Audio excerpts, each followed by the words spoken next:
Deploying a WebXR application online in order to publish it and send it to your friends and family is actually straightforward. First of all, in our IWSDK project, we want to run npm run build in the terminal in order to make sure our project has no build errors. This might take a little while, and as we can see, there are some minor warnings, but besides that, all is looking great.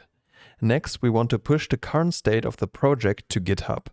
For that, I'm going to do a quick git status, and if you haven't already, make sure to add, commit and push the latest version of your project to the main branch.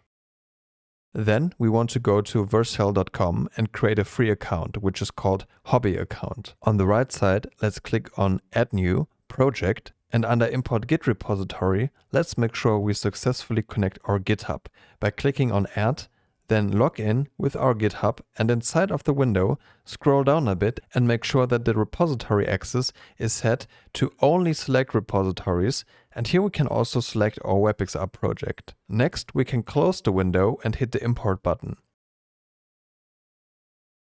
Here once more, we can see that Vercel deploys from the main branch, so make sure that your most recent changes are on there. Then, in the build and output settings, we should have npm run build as a build command and dist as the output directory. Next, we can click on deploy. After a few minutes, the web app is live and we continue to the dashboard, where we can click on the link and open it up. And this specific link we can of course also now open up on any XR headset like the Quest 3, and as you can see, our WebXR app is working and ready to be shown to the world.